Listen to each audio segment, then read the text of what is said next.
The situation remains calm in Centurion today, but protesters say their fight is far from over. Earlier, people barricaded roads using burning tyres in continuing protests over housing. Our reporter MAHAMBA is there and joins us now live. So first, let's start with the issues that these protesters actually have.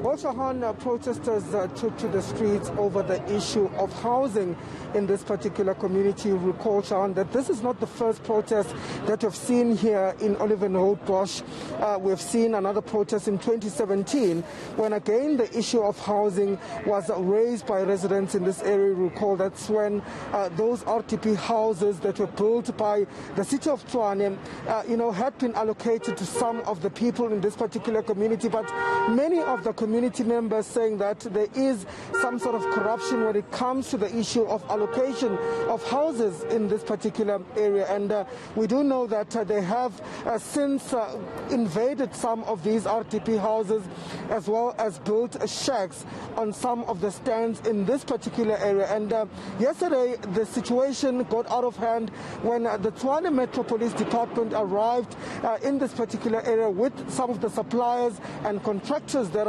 have been hired to build RTP houses in this particular area to come and evict those residents. So they're insisting that they are not going to move out from these particular RTP houses as well as shacks, because they say they have nowhere to go. So the issue of housing is a long-standing issue in this particular community, and earlier on we did see some of those community members coming out here on the streets, and of course they're saying that they want to send a strong message to the city of Tshwane to say that they are not going to move from this particular area. Earlier on I did speak to one of the residents, and this is what he had to say, Shahan.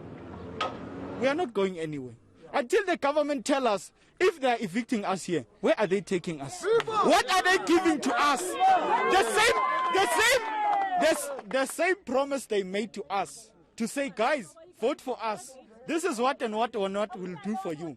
But so far we haven't seen that. So we want to see that as the community, as the South African nation. So we want to see that happening. Because at the moment we are not seeing anything. What we are seeing is AMGs and patrolling cars for ministers and everybody. But we are not seeing anything that concerns the community, especially the poor communities. Because now these people are suffering. And it's not because of by their own choice. It's because of the way situation is in their life. So they don't give service delivery. They don't do anything. If you go to Centurion, you'll never find a road like this. Everything is always clean. No power cuts, nothing. But in the Kasi, they don't care about us. They only want our votes. So what's the city saying? What's on the city saying that they are going to regroup and come up with another plan to come and evict these residents. Of course, they're saying that what these residents have done by illegally occupying these RTP houses, as well as some of the stands here, is a criminal act, and so they are not going to allow them to continue staying in this particular area.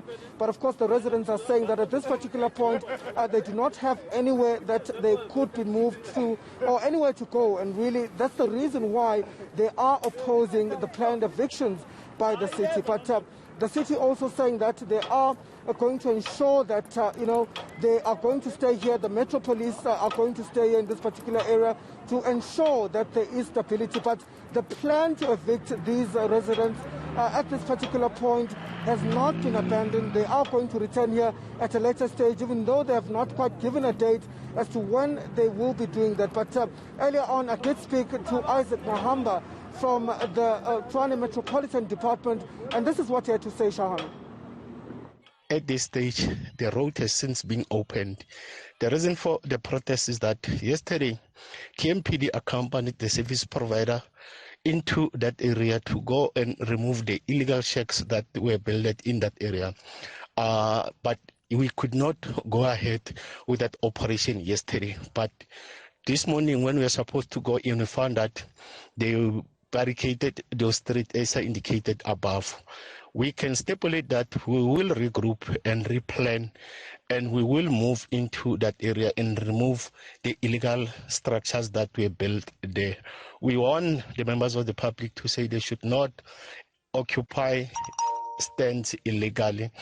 And if they do so, as the city, we will definitely remove them.